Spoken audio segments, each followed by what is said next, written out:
Okay ba? Sana may natutuwa kayo sa ginagawa kong to Sana may mga kaya nga ako naggaganto para matuto yung mga hindi pa masyadong sa bike. Pero matututo din kayo, basta bumili kayo ng bike. Pag may bike na kayo, makakapagawa na rin kayo ng sarili sa bike. Pagka hindi nyo alam, punta lang kayo sa channel natin. Okay.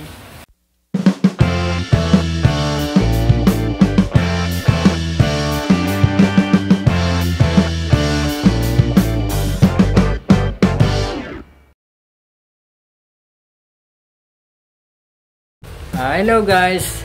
Ito nga pala yung bike na i-repair natin ngayon. Pakita ko sa inyo. Naisipan ko na itong bike na nandito lang naman sa amin na medyo may mga kaunting problema, i-repair na rin natin. Okay guys, proceed na tayo sa ating trabaho. Una natin i-assemble yung mga parts na hindi pa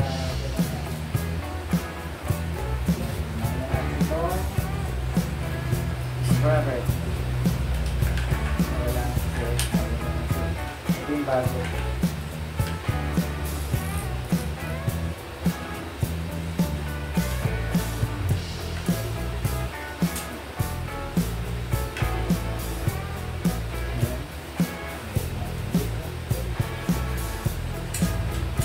Ito guys, sa-align lang din ang mga ito eh.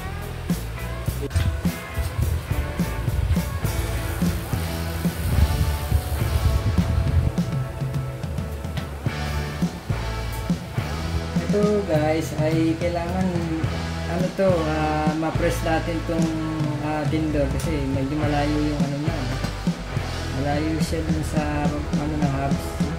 Kaya importante ito, kailangan magkaroon ng ma-press to, mapalapit itong dalawang to. Yan, ganito gagawin natin. Lalabas natin ito doon. Lalabas natin muna. Ito guys ang gagawin natin.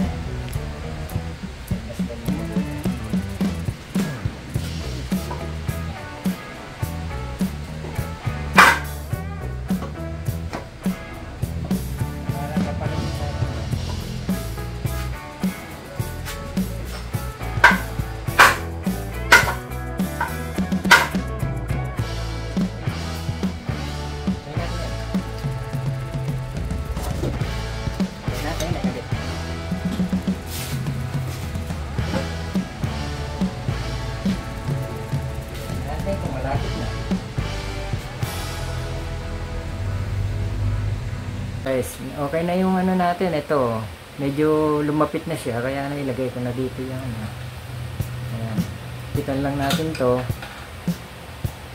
Ayan muna, ipitan natin. Tapos itong kabilang side, ganun, lagyan natin itong ipitan. Ayan lang yan. Mahirap kasi kapag yung hindi kasi. Ito guys, sa kabila naman tayo po position. Ito dapat medyo higpit natin. Ayan, hindi na mag-higpit. Ito eksakto natin to, magkatapat lang, pantay lang itong dito, pinakagulong natin. Tsaka free wheel siya. Ayan. Dapat yung ang takbo niya ay medyo okay naman. Ayan. Siguraduhin lang natin guys to na medyo mahigpit. Kasi gulong to. Importante mahigpit ang pagkalagay. Baka kasi makalas, matanggal. Ayan. Maluwag.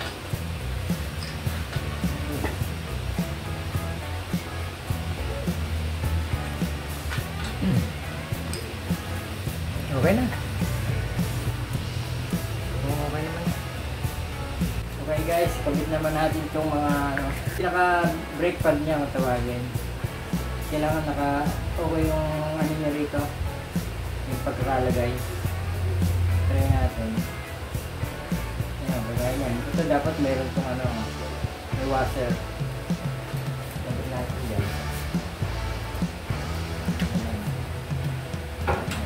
caliper stand itong ating bike.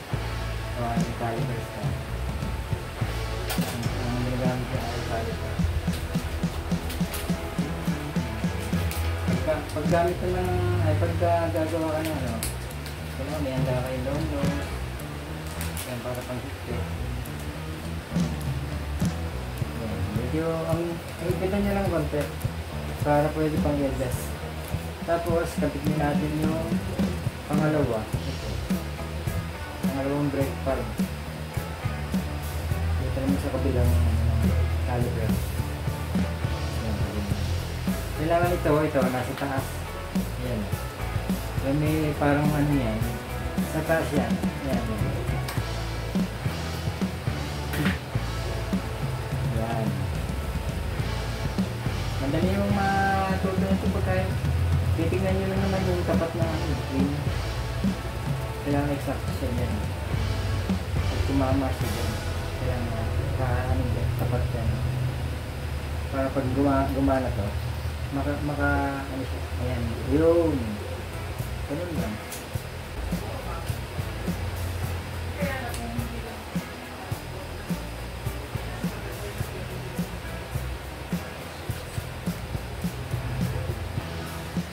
Tapos, ito guys, isusunod nyo na itong cable. Ito yun. Nasa lever. Ayan ang lever. Sasagad nyo rito. Para ma-i-adjust nyo pa. Pwede i-adjust pabalik dito. Kasi minsan ito, pag nilagay nyo na ito yung naka-ano, kailangan may i-adjust para ito, maanin nyo yung pagkanin ng preno. Kaya pasok nyo rito sa butas. Ayan. Tapos ito, meron din itong butas dito sa yung naka-nipple niya. Ayan. Sa likod.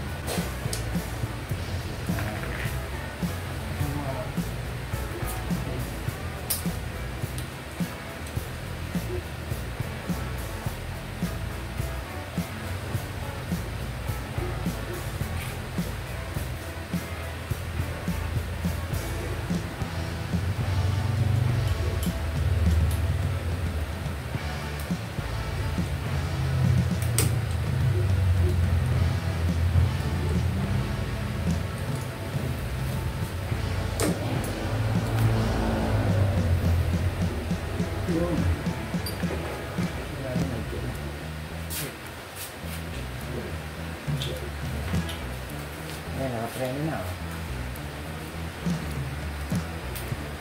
Ayan.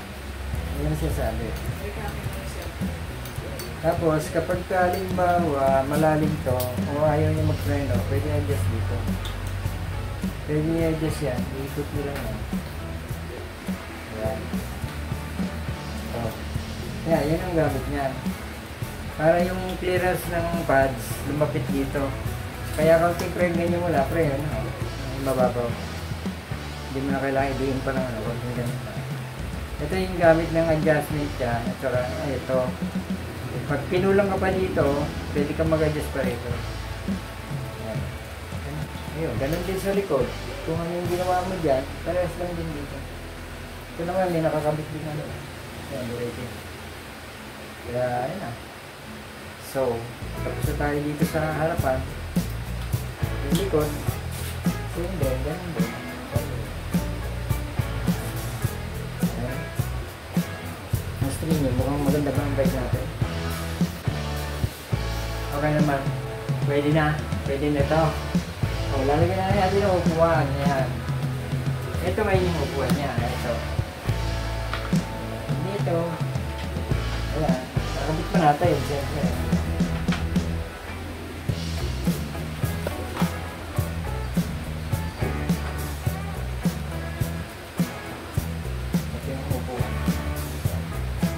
Okay na. Maganda, no? Diba? Sabi ko sa iyo eh. Diba? Kaya, gusto na tayo eh. Saan ba tayo? Sa upuan. Sige. Ito ngayon yung upuan. Ito yung pinaka-ano ito.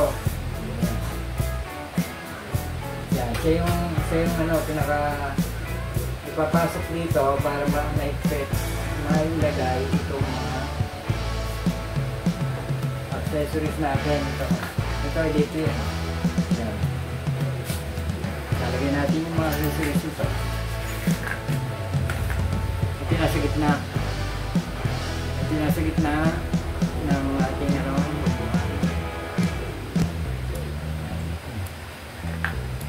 Ito yung nandito. Yan.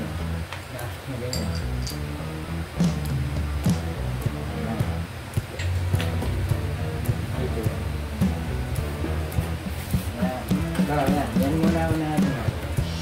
Okay na martilyo. So, pupukan natin.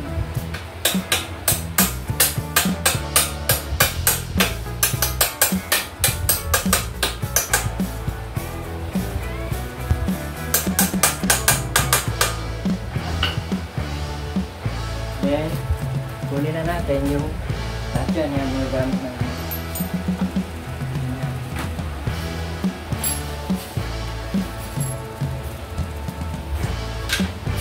Ilan mo lagay? Galing mo lang.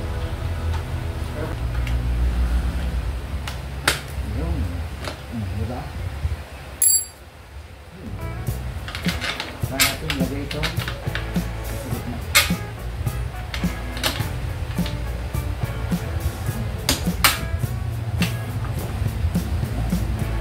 Ngayon ito, ayun yun. Dalawang yan. Ito dito.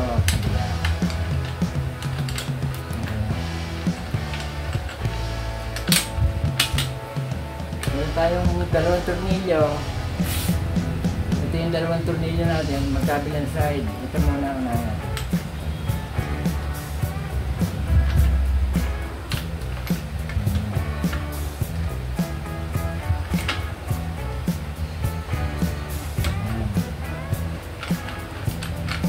Tapos yung kabila, yun din. Tama lang natin yung makamila.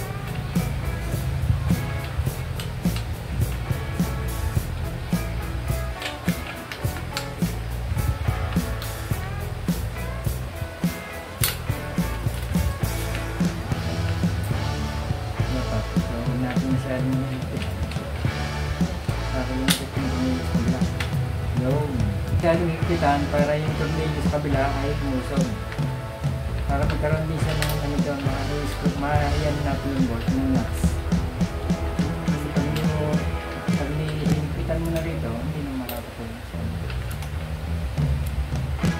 Yung ito, stopper nito.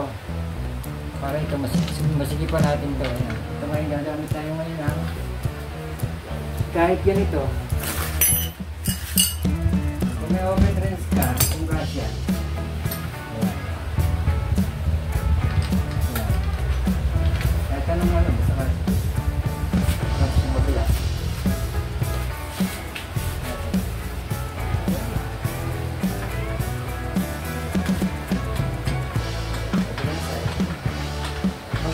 Magkano mo lang ano sa higpitan.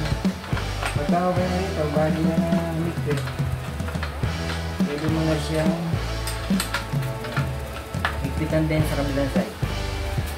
Ito, tignan mo yung level kung paano nakaupo yung tao.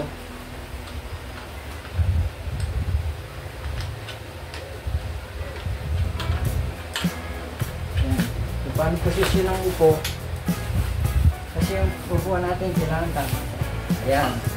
Kung ano yung posisyon na paano siya yung komportable. Ayan. Naramdaman mo naman kung okay na yung ayan. Pag okay na, pwede mo na higpitan.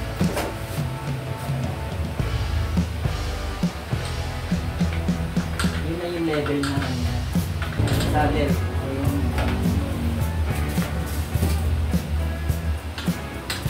Huwag mo lang din mahigpit para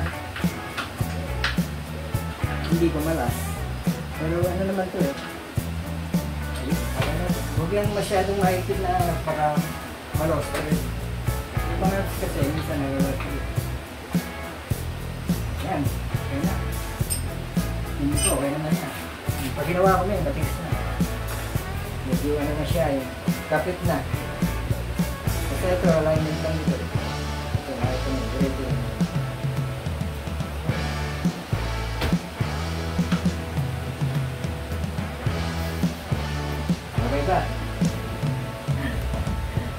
natutuwa kayo sa ginagawa kong tawa. May mga kaya ako nagkaganto para matuto yung mga hindi pa masyadong sa bike. Pero matututo din kayo, basta bumili kayo ng bike. Pag may bike na kayo, makakapagawa na rin kayo ng sarili sa bike. Pagka hindi nyo alam, ganda na kayo sa channel natin. Okay. Sana may natutuhan kayo sa ginawa natin. Susunod na lang na mga ibang pa, marami pa tayong mga ipakikita na kung paano tayo mag-assemble ng mga parts ng bike, paano natin gawin yung mga sira. Okay. Thank you for watching na lang. See you sa susunod na mga vlog natin sa mga susunod na araw. Bye!